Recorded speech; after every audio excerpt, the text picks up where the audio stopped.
Good day. Our program will begin in just a moment. Good day. Our program will begin in just a moment. Good day, and welcome to Advocacy Anywhere, powered by American Jewish Committee. Advocacy Anywhere is AJC's digital platform that enables you to engage with AJC's global expertise, content, and advocacy from wherever you are. While often thought of as a problem from abroad, anti-Semitism has been present on our shores since the very beginning of Jewish life in this country. In her new book, Antisemitism, An American Tradition, Dr. Pamela Nadell traces this centuries-long history, how prejudice took root, evolved, and persisted, and what it reveals about the challenges we face today. We are thrilled to be joined by Dr. Pamela Nadell, Patrick Clendenin Chair in Women's and Gender History, and Director of the Jewish Studies Program at American University. Moderating our conversation is Dr. Laura Shaw-Frank, Vice President of the AJC Center for Education Advocacy. After we hear from our guests, time permitting, we will take your questions. You may email your questions to questions@ajc.org, questions is plural, or you can use the Q&A feature in Zoom. Laura, the floor is yours. Hello, and thank you to everyone for joining what promises to be a very fascinating program. I'm so thrilled to be in conversation today with Professor Nadell about this incredibly important new book, which The Atlantic's Franklin Foer has called, quote, the book the world needs right now. In addition to this new book and her many other books, I just wanted to add that Professor Nadell is a member of the team advising the rebuild of Pittsburgh's The Tree of Life. And to her chagrin, she's probably best known for testifying before Congress in the hearing with the presidents of Harvard, MIT, and the University of Pennsylvania. On a very, very personal level, Professor Nadell has been such a generous mentor to me since I embarked on my doctoral program many, many years ago and ever since. I'm honored to be in conversation with you today, Pam. Oh, thanks. I'm delighted to be in conversation with you. I want to start off with the title of your book, Antisemitism, An American Tradition. The word tradition seems to give anti-Semitism such a weighty and central place in the American Jewish experience. And I think before October 7th, most American Jews would not have thought of anti-Semitism as an American tradition. Could you talk about why you wanted this title for your book? I wanted the title, I think, to do exactly what you are asking about, which is that anti-Semitism has been part and parcel of what it means to be a Jew in America since the very first 23 Jews landed in New Amsterdam in 1654, and Governor Peter Stuyvesant tried to kick them out. And I think what happened is that because we were living through a purported golden age, when so many restrictions on Jewish life, discriminations against Jewish experience had fallen, that we had ignored the persistence of this tradition of anti-Semitism, that we just weren't paying a lot of attention to it. And I want to emphasize that it's anti-Semitism, comma, an American tradition. And that's because I did not want an American tradition to be lost in a subtitle. The title of your book also hints at a uniquely American story of anti-Semitism. Is American anti-Semitism unique, or should we be looking at it as part and parcel of anti-Semitism in Europe and other parts of the world? I think American anti-Semitism is unique when compared, for example, to European anti-Semitism that took such massive expression in terms of violence. And I'm not just talking about the Holocaust, I'm talking about the pogroms in Ukraine during the period of the Russian Civil War. I'm going back to the pogroms of under the Russian Empire from 1881 to, well into the 19 teens.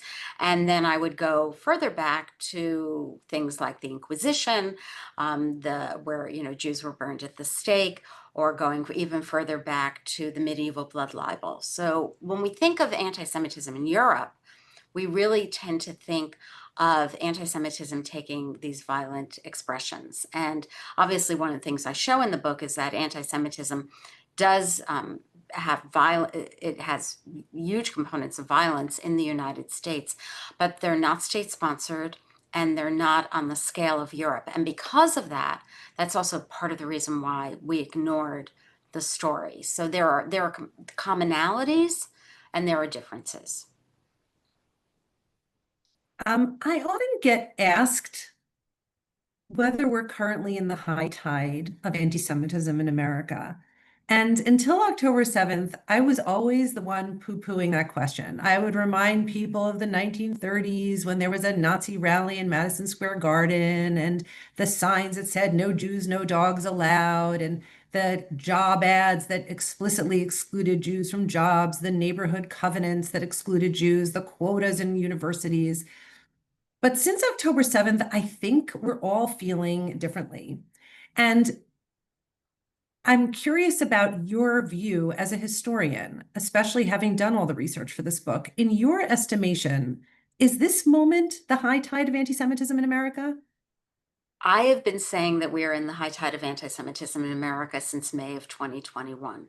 That I Wow. think that was a turning point. So, we should point out that the last really wonderful book on the history of American anti-Semitism, Leonard Dinerstein's Anti-Semitism in America, which was published in 1994, talks about the 1930s and 1940s as the high tide of American anti-Semitism. And already by the 2021, after we had seen explosive violence against Jews at Pittsburgh's Tree of Life Synagogue, where in October of 2018, 11 Jews worshiping in 3 different congregations and at one synagogue building were murdered, where we had seen the neo-Nazis marching through Charlottesville in August of 2017, screaming, "Jews will not replace us." So we'd seen anti-Semitism spiking from the right. But by then, we were also seeing anti-Semitism spiking from the left, especially during the May of 2021 war in Gaza, where Jews dining at a kosher restaurant, and I think it was kosher, maybe it was just a sushi restaurant in LA, were physically attacked, and there were lots of other physical attacks. And when I looked at that period, I could see there's a difference between the 1930s, when almost all of the anti-Semitism is coming from the right, not all, but almost all of it is coming from the right. And then this new moment in the second decade, third decade of the 21st century, where anti-Semitism is coming from the right and the left, that made it so dangerous. And so I have been saying to a lot of journalists, actually, for a while, that we are living through the high tide of American anti-Semitism, and we'll have to rename that earlier period.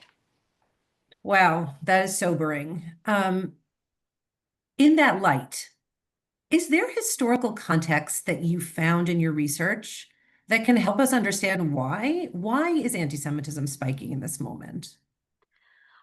It's spiking in this moment because the examples of discrimination that you so beautifully named, that those fell, the federal legislation, the U.S. Civil Rights Act of 1964, they made discrimination in employment, discrimination in housing where you could live, quotas in admissions to colleges and universities.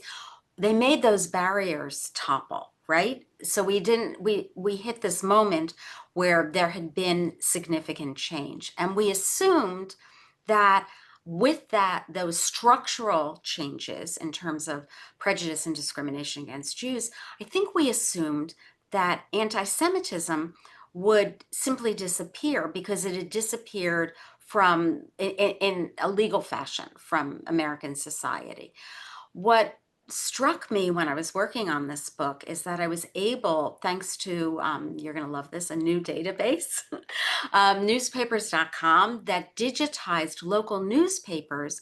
I was able to go through all these small town local newspapers across the country and develop a spreadsheet of all the anti-Semitic attacks that had happened in the same time period when the legal discriminations against Jews were disbanded.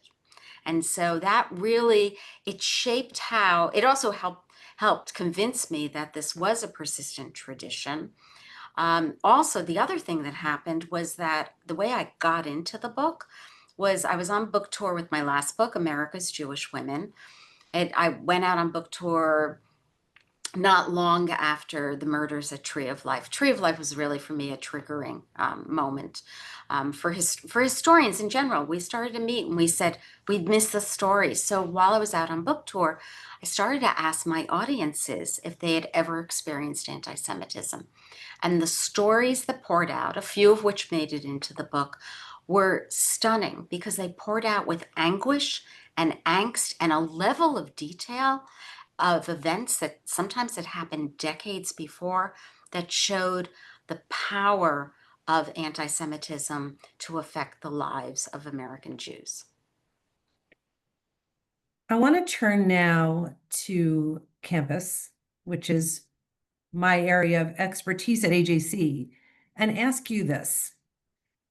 There's been a lot of anti-Semitism on campus, and you're actually in a very interesting position. I think about it often because you're both a witness to a story and a scholar analyzing that same story. Has your research on anti-Semitism in America opened your eyes to signs of rising anti-Semitism on campus, specifically that the Jewish community missed or perhaps didn't want to face before October 7th? Absolutely. I mean, there's no question that I was able to go back and find anti-Israelism, anti-Zionism expressed on campus, really in the wake of the Six-Day War. 1967, we don't think of it this way, but 1967 was a turning point. I mean, it was so much of a turning point that two trenchant observers of the American Jewish experience were already saying in the early 1970s, there's a new anti-Semitism out there, and it was anti-Zionism, anti-Israelism. And then it was pretty easy, thanks to this database, it was pretty easy to find episodes of anti-Zionism being expressed on college campuses, but not only on the college campus, in the latter part of the 20th century, in the era when we really thought we were in a golden age. And that, and you actually a couple of years ago invited me to debate Bret Stephens on, is the golden age of American Jews over? And he said, yes, that was, and you assigned me, you called me, you said, Right. I think you can argue that it's not. And I remember that debate quite well. I actually talked with Bret Stephens about it when we were at Tree of Life together on Sunday. And I said to him, maybe I didn't say to him, I thought it, that I could have taken his side back then. I wasn't sure that he would have taken my side back then. He probably wouldn't have. Yeah, I don't think he would have. Yes, that was our great debate, which, by the way, audience, you can watch. It is on our website. It was the great debate in Global Forum 2022, I believe. Yeah, 2022. It was a lot of fun. That was fun. That was a fun debate. It feels like it was a very long time ago somehow. Okay, I want to actually pick up on the anti-Zionism piece for a second, which is such an important piece of my work and the work of the Center for Education Advocacy at AJC on campus. So you write in the book that after October 7th, and I'm going to quote, convinced that anti-Semitism is, quote, a righteous act of resistance against evil, that all Jews bear responsibility for the oppression of Palestinians unless they publicly denounce support for Israel, the majorities demonstrating for Palestine no longer blur the line between Israel and Jews, between anti-Zionism and anti-Semitism. They have erased it. Those are strong words. They are words that resonate very, very deeply with me, and I know with the members of the Center for Education Advocacy and many others at AJC. Could you talk a little bit about what you see as the link between anti-Zionism and anti-Semitism? It starts in history. So what I think the anti-Zionism coming from the left today, those anti-Zionists who I think in many cases, as I said, blur the line to anti-Semitism, they have no memory that where does this start? Where is anti-Semitism and anti-Zionism separated? It's the Soviets who separated. The Soviets said, we're not anti-Semites. We've outlawed anti-Semitism. We are simply anti-Zionists, and we are against the existence of the state of Israel. And they bring that message to the United States. I mean, they bring it worldwide. Actually, there's one of the things that I was able to trace is that in 1960, the Soviets, in an effort to prove that West Germany was still a fascist state and East Germany in the Soviet orbit was not, they launched a swastika campaign. At the end of December 1960, they send a couple of agents, or they have a couple of agents in West Germany, and it paints swastikas on a synagogue. And the swastika campaign spread around the world. It even reached all the way to Israel. And one of the photos that I was able to use in the book shows a swastika painted on Temple Emmanuel on Fifth Avenue in New York. And that swastika campaign, I think, is already showing the blurring of the attack on Jews as part of the attack on Israel. And so and then I was able to trace it further to show so many places where the expressions well before October 7th, end of the 20th century, beginning of the 21st century, where we see the line blurred. But I do really think October 7th, first of all, October 7th is a dividing line in Jewish history. It's a dividing line in Israel's history, and it is a dividing line in American history. And the calls that we saw even after the ceasefire was first announced, saying a demonstration in London saying we don't want no ceasefire, we want the end of Israel, made that explicit. But there are other places where I saw that leading up to that. Before we go to audience questions, I want to ask you kind of a big question. You know, we in the American Jewish community, and these sort of the organized advocacy organizations in the American Jewish community, but also beyond that, the day schools, federations, everywhere, I feel like we're all a little bit in free fall, even 2 years in. And I often say to my staff, I would say to them, like, what is the history book going to look like? 'Cause I also think about things as a historian. What will the history book look like? What decisions have we made in this moment? What decisions should we have made in this moment? What lessons should the American Jewish community today take from the history of anti-Semitism in this country? The first lesson I would say is that there's hope. I really, and I've heard this from people who have read the book, that seeing eras in the past where Jews got past anti-Semitic violence, anti-Semitic rhetoric, anti-Semitic legal discrimination, that holds out hope for the future. So I think that's the first thing that jumps out at me.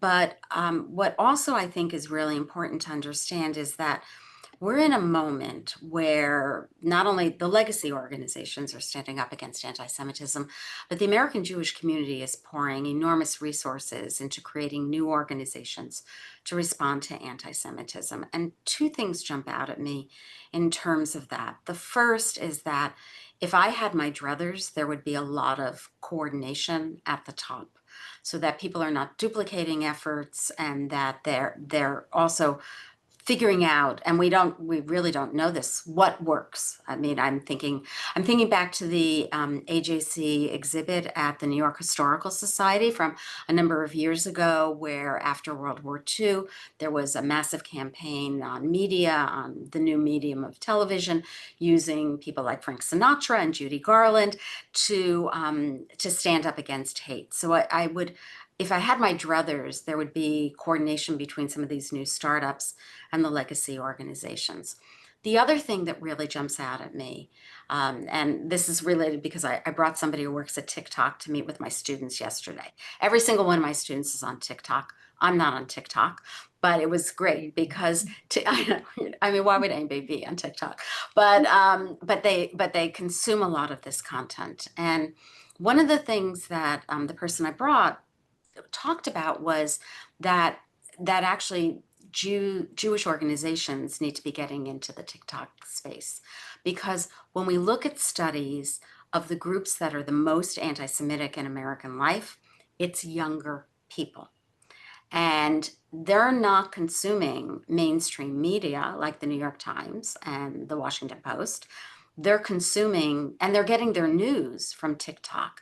And there are plenty of content creators out there who are amplifying on social media anti-Semitism, and we need to figure out how to respond to that. And I'm not about to create TikTok videos, but somebody needs to be doing that to tell the story. I think we do. I wouldn't know because I'm not on TikTok, but you're right. It actually is a really, really significant problem. I just want to follow up on this social media thing for a second. You're a professor. What are you seeing on campus in terms of awareness among administrators, among professors, of the role that educational institutions should be playing about social media awareness? Is that something that's coming up? I mean, it seems to me that in the fight against anti-Semitism, being good digital citizenship, meaning understanding what is fact, what is not fact, understanding what is bullying, what is not bullying, understanding free speech, understanding hate speech, which is free speech. All of those things feel like they're so important. Do you feel that there's sufficient attention being paid to that in educational institutions? You probably don't have a sense of K through 12, but in the university? Well, I do have a sense of K through 12 because I have students who've just come out of K through 12 because I'm teaching first years. And first of all, we are not doing enough in this space. Hillel International did a study of anti-Semitism on the campus in the past year. Encampments were down over 90%. Vandalism was down by 50%. Still too much in my opinion, but it was down a lot. But anti-Semitism had spiked on social media related to the campus by almost 200%. And so we are not doing enough, but the problem is, and this is really a challenge for you because of your portfolio at AJC, by the time these students get to college, they've already been social media consumers, probably since they're 7, 8, 9, I don't know how young, and that is the place where they need to be educated to be intelligent consumers of digital media. And it's too late, I think, by the time they get to campus. But as far as I know, that's not something that campus administrators are working on. It hasn't come across my radar screen. Yeah, it's something that we've been talking to administrators about. I'll never forget, it was shortly after October 7th, a university president said to me, we can't fix it in 6 weeks after they get to campus. It needs to be in the K through 12 schools too. And that's has changed the way we talk about our work in the Center for Education Advocacy. We really talk about it as an arc of K through 12 and university, which feed one another so completely. So I think you're 100% right. It cannot wait till the university space, and yet it also needs to be dealt with more in the university space. Huge issue. At this time, I am going to turn over the microphone to Claire, who I know has many, many questions coming in from our audience.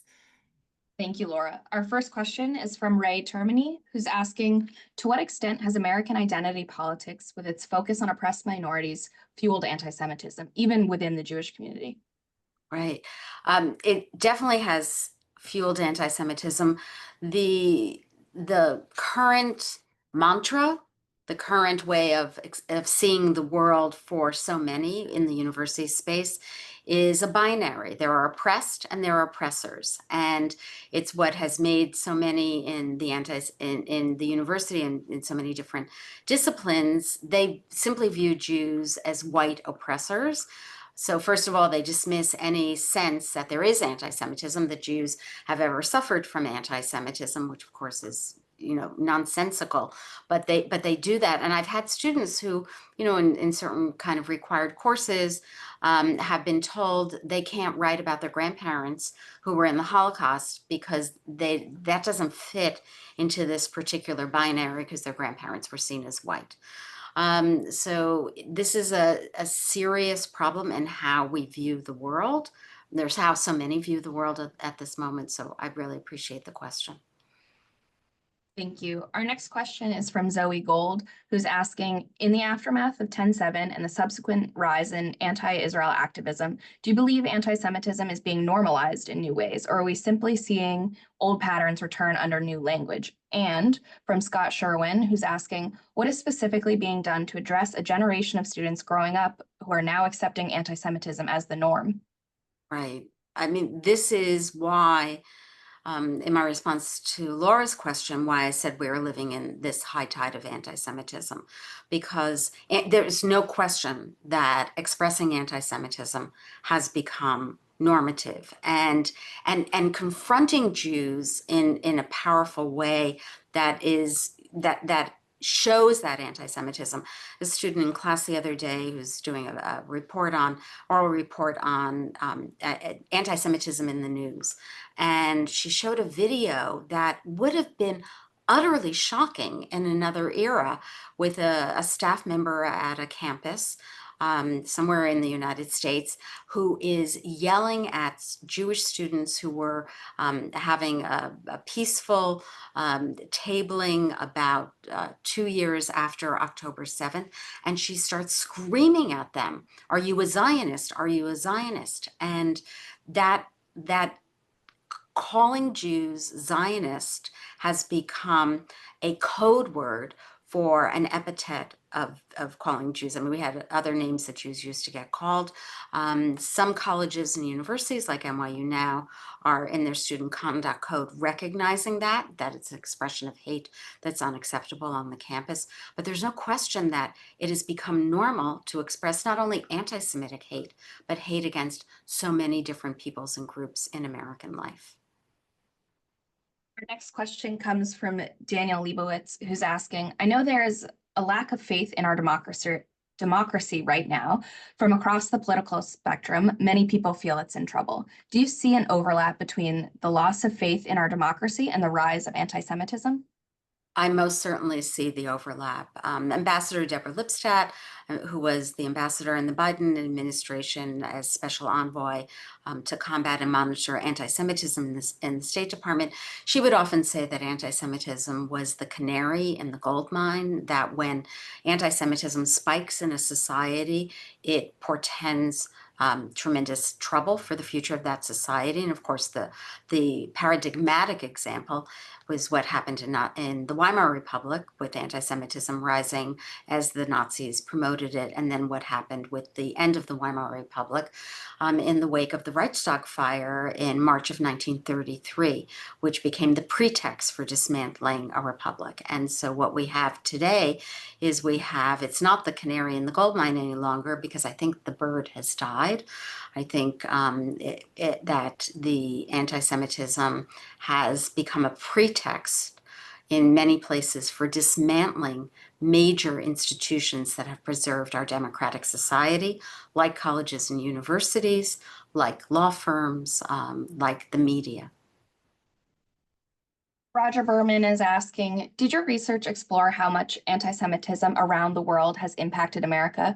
It seems like anti-Semitism in Europe and countries like Australia, South Africa, and others is even worse than it is here. Can you speak more to how anti-Semitism around the world is impacting the American situation?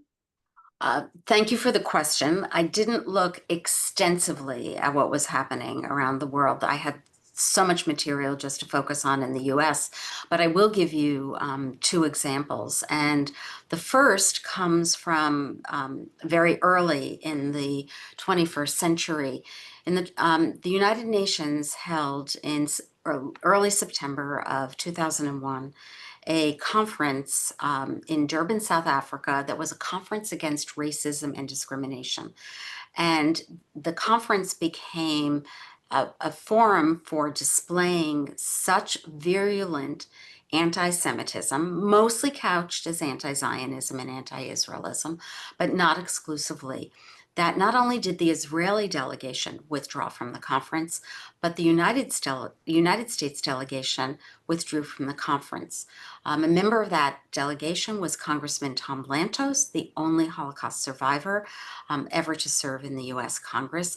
And he subsequently wrote that what he saw on display in Durban was worse than anything that he had seen when he survived the Holocaust in Budapest. during World War II. So anti-Semitism across the world has certainly affected American Jews.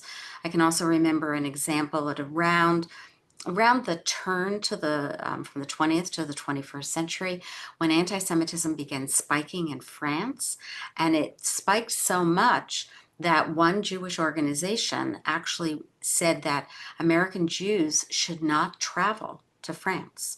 So anti-Semitism in the US is intimately connected to what has gone on abroad, but it crops up in my research, but it was not a major focus of my research.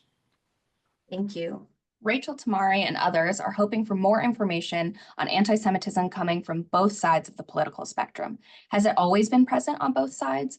And how can educators, activists, or other everyday Americans push back without getting caught in partisan divides? Right.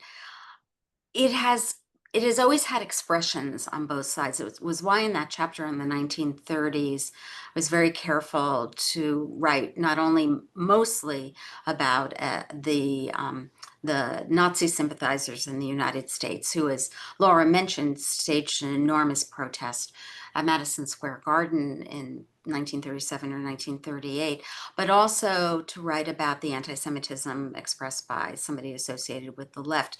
In the 1930s, there was much less of it on the left.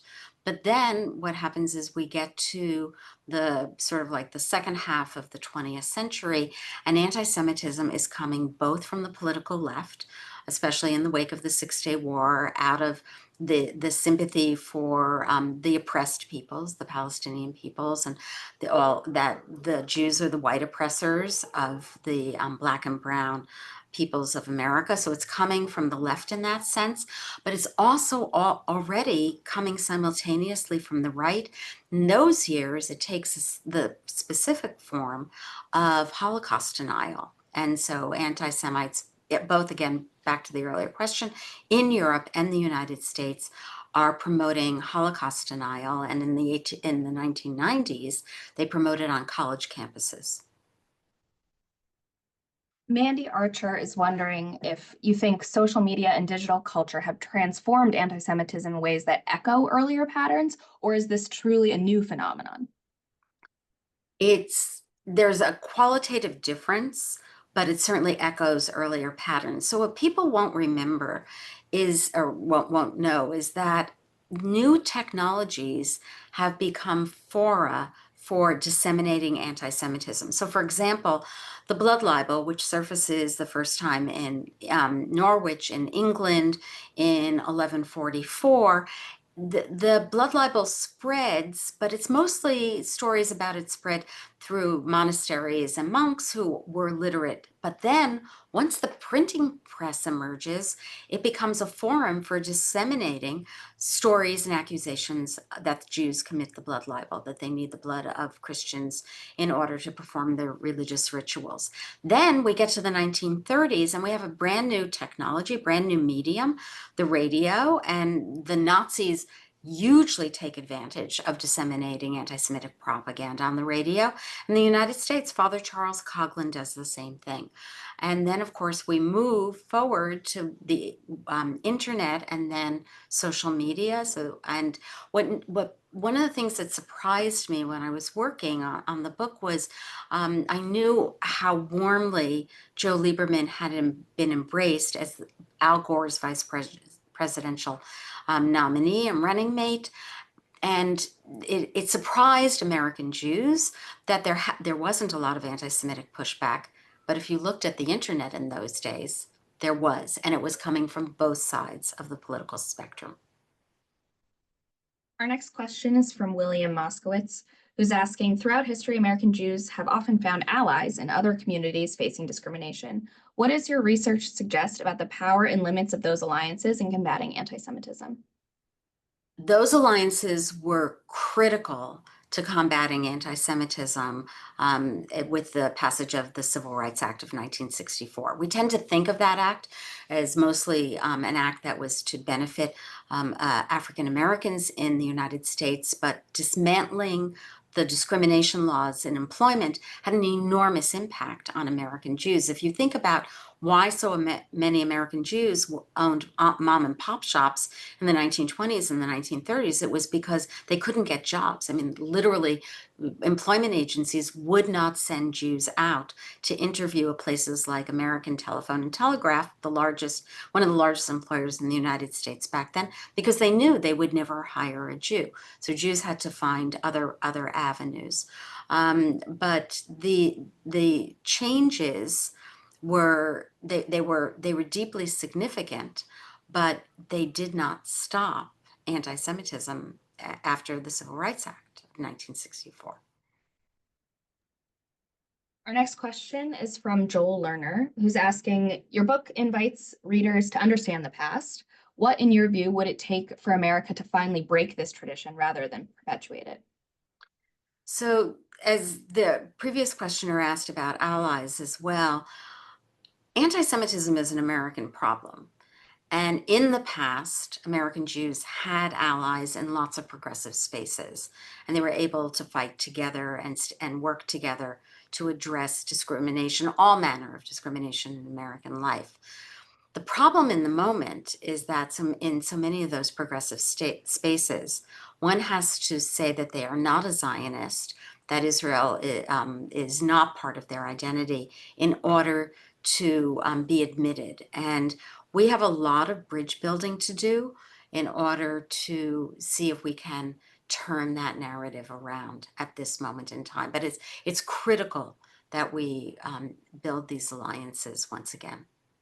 I'm wondering if I could jump in here for a second, because your answer is making me think about something that we've noticed in the Center for Education Advocacy about particular disciplines of academia, particular even academic associations. I'm thinking about anthropology, for example, and some of the identity-based academic societies.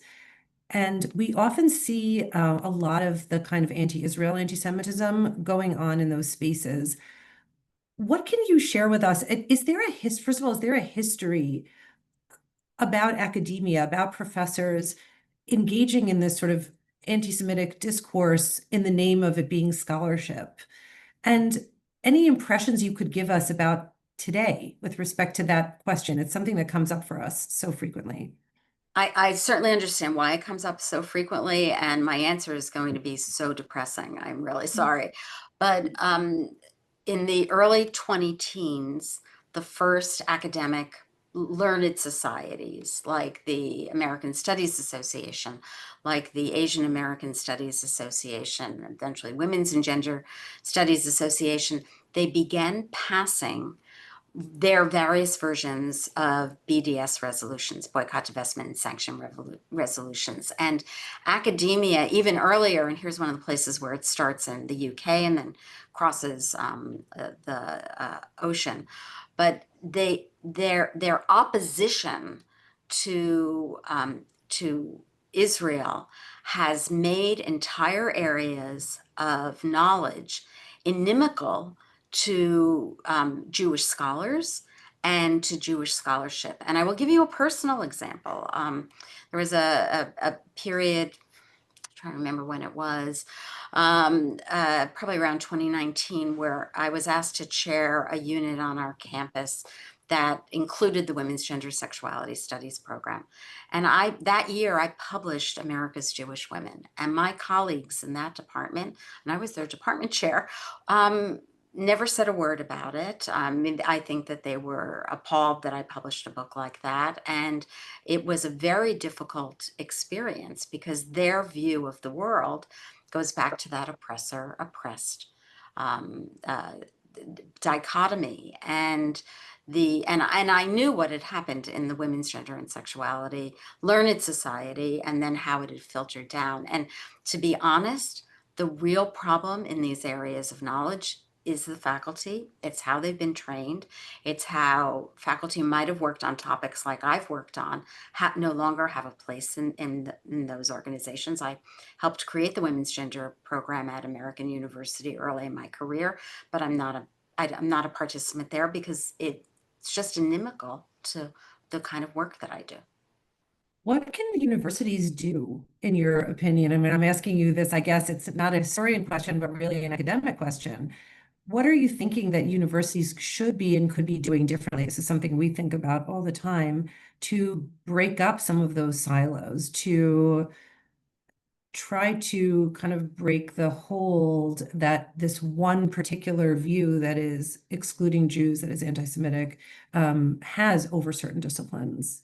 So And of course, academic freedom is something that's so important, I know, to you and to me and to AJC. And of course, we're very mindful of that and want universities to be free and want universities to continue, that professors should continue to have the ability to do the research that they think is important and express that research. But right. So there was a big shift in certain areas of the professoriate, which is that so when I was trained, my model was that I should be a scholar, as objective as possible. Obviously, this book is rooted in tremendous source material, but I wouldn't say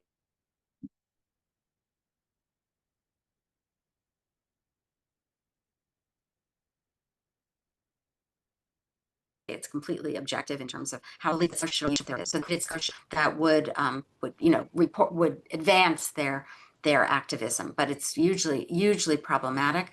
But in terms of what the universities can do, it takes a long time to create a scholar, and then they stay in the university, and then there's the whole question of academic freedom and what you're allowed to say and do.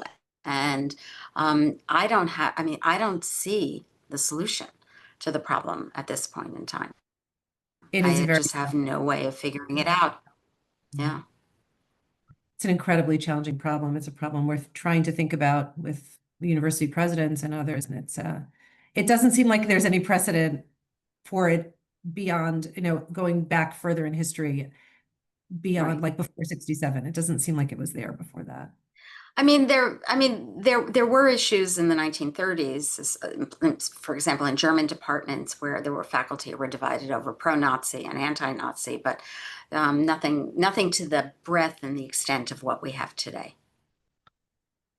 So Claire, I'm going to ask you if there's one last audience question that we have time for before we wrap up. Yes. Paul Klein is asking, looking at the span of American history, do you find reasons for optimism about the fight against anti-Semitism? And are you seeing anything in this particular moment that gives you hope?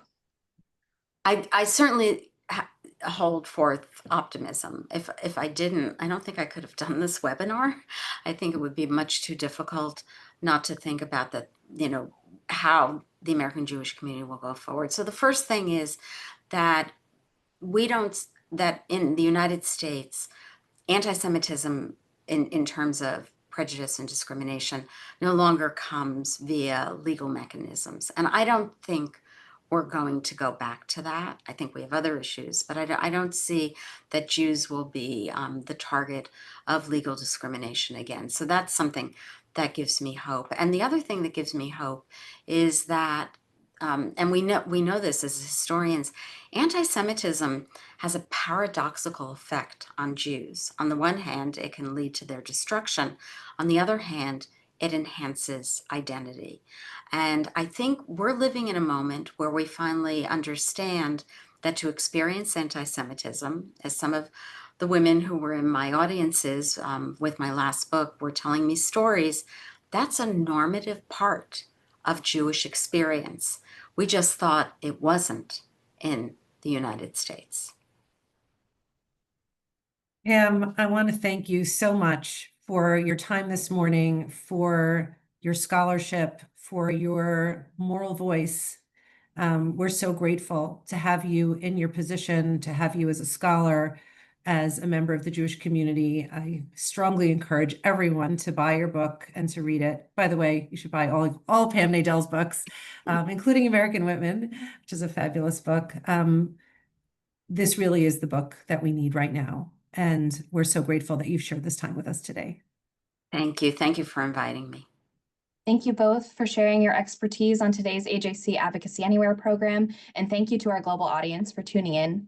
To stay up to date on the latest developments on the fight against anti-Semitism and AJC's global advocacy work, make sure to follow AJC on social media at AJC Global. Thank you again, and goodbye.